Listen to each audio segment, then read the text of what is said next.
Hello everyone. तो आज हम लोग बात करने वाले हैं आपकी एक स्मार्ट रिवीजन स्ट्रैटेजी के ऊपर। ठीक है, देखो रिवीजन बहुत ज़्यादा इम्पॉर्टेंट होता है। क्यों? क्योंकि आपने बहुत चीज़ें पढ़ ली हैं, आपके पास इंफॉर्मेशन का ओवरलोड है, बट जब आप एग्जामिनेशन हॉल के अंदर बैठते हो तो आप उस इंफॉर्मेशन को रिकॉल ही नहीं कर पाते अगर आपने रिवीजन नहीं किया होता है तो वो जितनी भी आपने पढ़ाई करी है वो सब वेस्ट हो जाती है।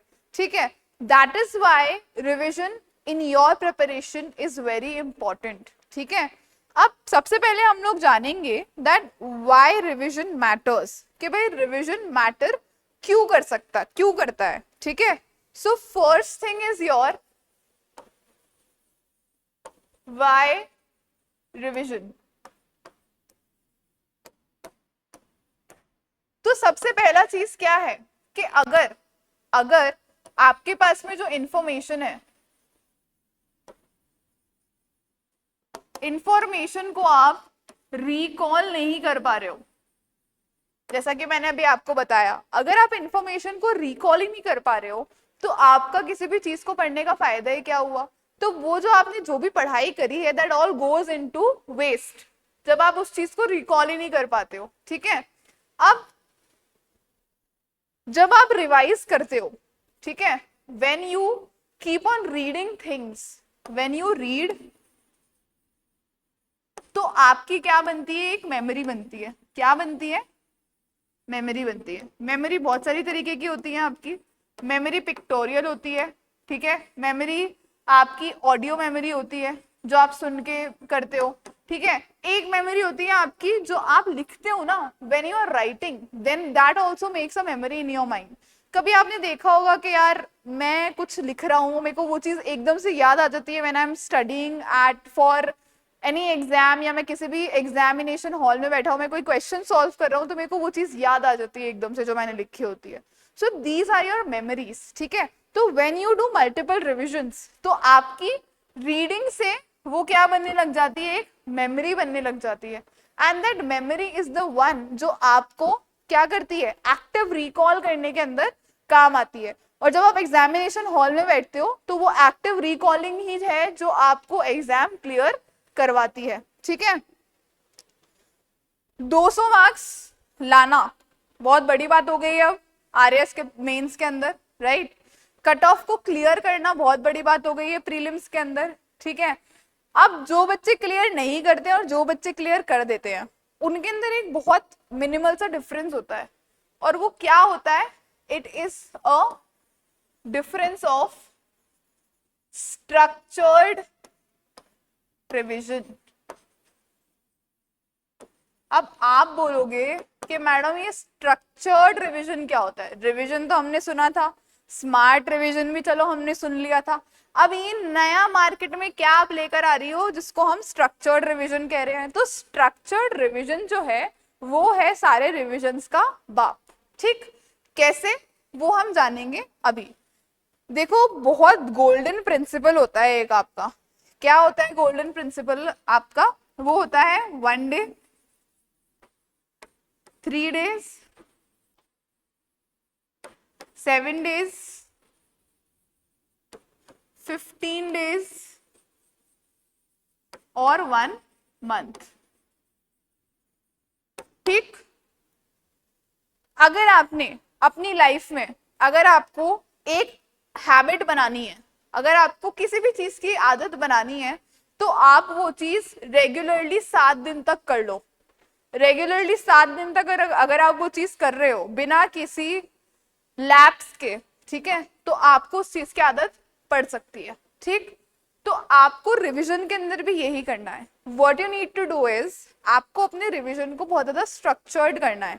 देखो अभी हम लोग बात कर रहे हैं उन बच्चों की जिन्होंने ऑलरेडी सब्जेक्ट को एक बार पढ़ लिया है, अब वो उस चीज को दोबारा रिवाइज करना चाह रहे हैं। ठीक है, क्योंकि मेरे वीडियोस के ऊपर कमेंट आए थे कि मैम पढ़ तो लेता हूं मैं, रिवाइज एक बार कर लिया, लेकिन अब दोबारा रिवाइज करने के अंदर मुझे बहुत ज्यादा लेजी फील होता है, तो व्हाट शैल आई डू?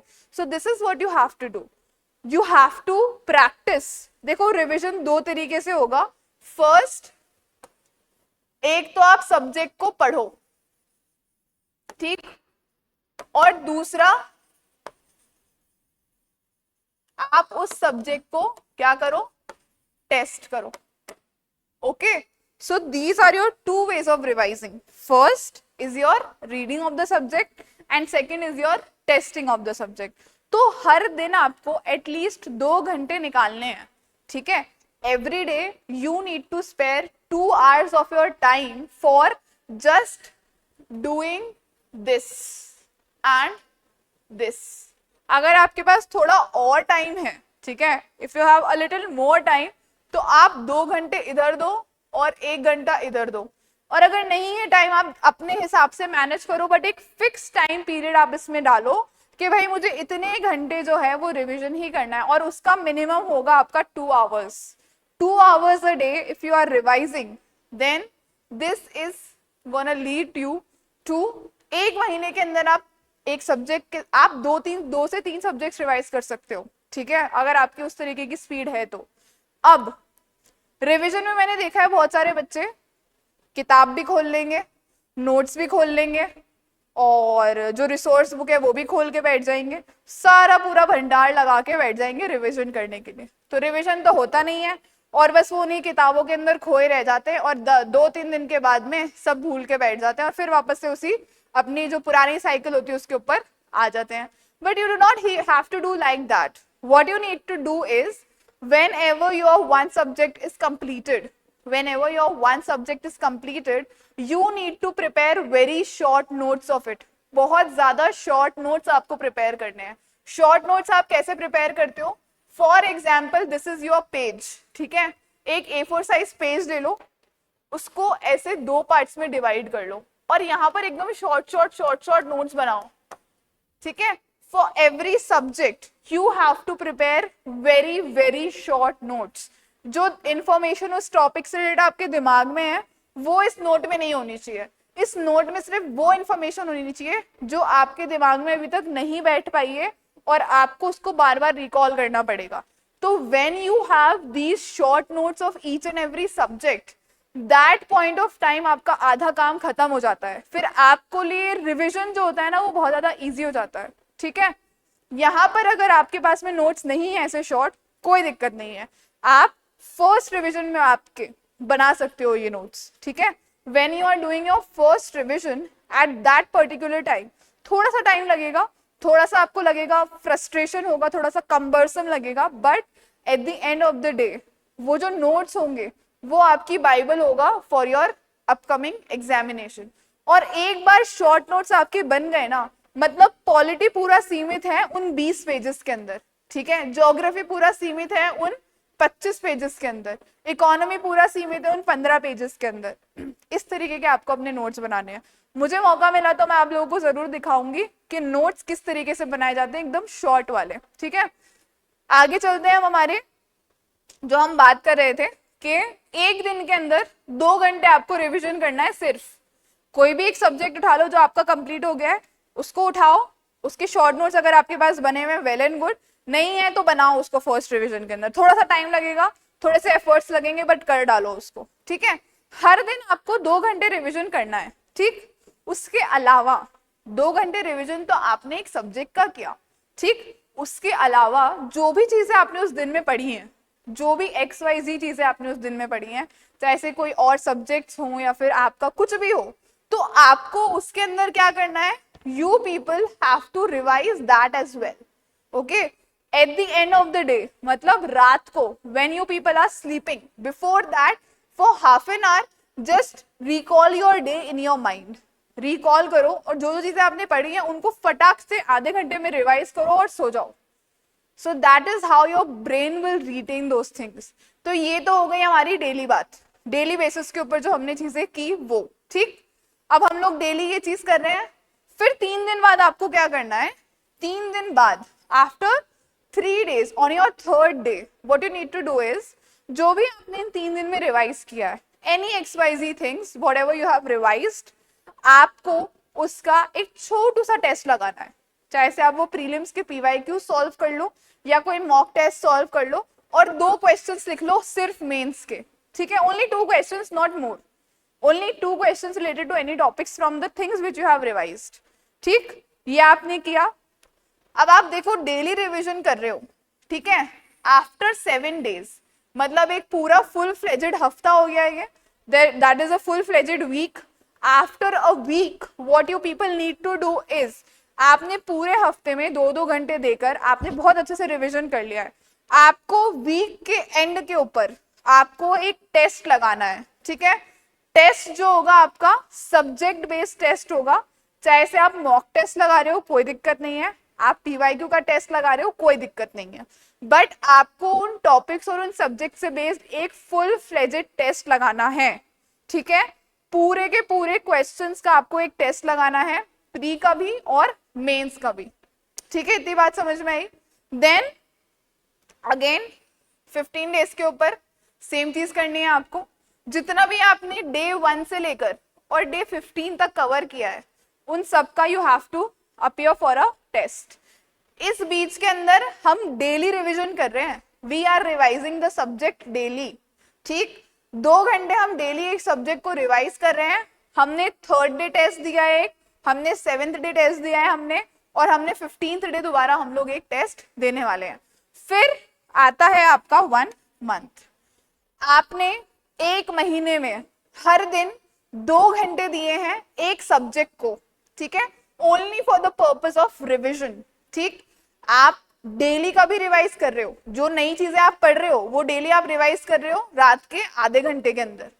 याद है ना, मैंने बताया था अभी, रात के आधे घंटे के अंदर आप वो चीजें डेली का रिवाइज कर रहे हो. प्लस आप जो एक एक्स्ट्रा सब्जेक्ट आपने उठा रखा है उसका आपने पूरा रिविजन कंप्लीट कर दिया है till your 1 month. Okay, and on this 1 month आप एक फुल फ्लेजेड टेस्ट लिखोगे. ठीक, प्रीलिम्स के 2 टेस्ट लिखोगे आप फुल फ्लेजेड आपके. ठीक है, 150 क्वेश्चंस के पूरे. उसके साथ साथ आप मेंस का उस पर्टिकुलर सब्जेक्ट का फुल फ्लेजेड एक टेस्ट लिखोगे. अगर आपको क्वेश्चंस कहीं से भी नहीं मिल रहे मत लो, आपका आरएएस के जो पीवाईक्यूज हैं 2024 का मेंस का पेपर उठा लो और 2023 का मेंस का पेपर उठा लो. ठीक, उनमें जो भी क्वेश्चंस आपको मिल रहे हैं उस पर्टिकुलर सब्जेक्ट से रिलेटेड, क्योंकि हर सब्जेक्ट का आपका एक सेक्शन बना होता है, पार्ट ए, बी और सी होता है, तो उस पार्ट को उठा लो और वो क्वेश्चंस अटेम्प्ट कर दो. ठीक है, इस तरीके से आप लोगों को अपने रिवीजन को क्या करना है, स्ट्रक्चर करना है, सो दैट आने वाले 4 महीने के अंदर जो आपके 4 मेजर टॉपिक्स हैं, जो आपके 4 मेजर कोर सब्जेक्ट्स हैं, वो चारों के चारों आपके कवर हो जाएं और आपका 75% काम जो है वो यहाँ पर खत्म हो जाएगा. ठीक, आप अपना पढ़ा हुआ भी रिवाइज कर रहे हो 2 घंटे के अंदर हर दिन, और आप जो नया पढ़ रहे हो उसको भी आप रिवाइज कर रहे हो हर रोज रात को आधा घंटा.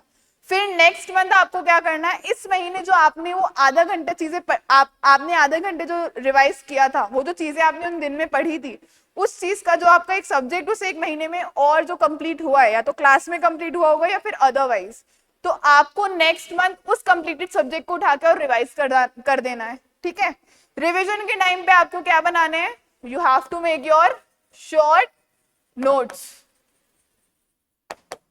कॉपी किताब कुछ भी काम नहीं आएगी जब प्रीलिम्स की डेट आ जाएगी.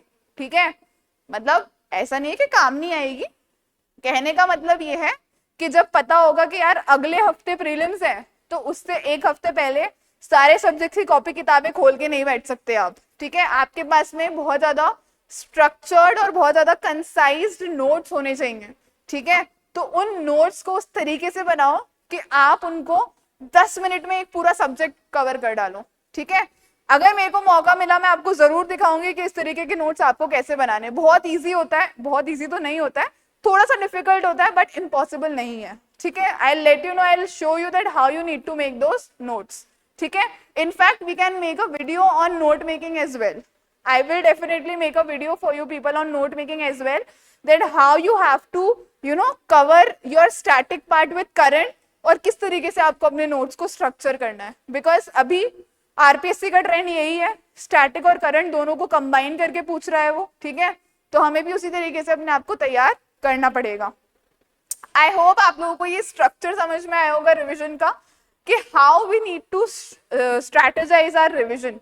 अब इसके अंदर आप पूछोगे कि मैम 2 महीने के अंदर 2 घंटे के अंदर मैं क्या क्या चीज रिवाइज करूं, तो वो देखो आपके ऊपर है कि आपने कौन सा सब्जेक्ट कवर कर लिया है, ठीक है, आपका स्ट्रेंथ कौन से सब्जेक्ट में, जिस सब्जेक्ट में स्ट्रेंथ है उसको पहले रिवाइज करके खत्म कर डालो। मे बी आपकी अगर उस सब्जेक्ट में पकड़ है तो आप 15 दिन में उसको खत्म कर दो, ठीक है।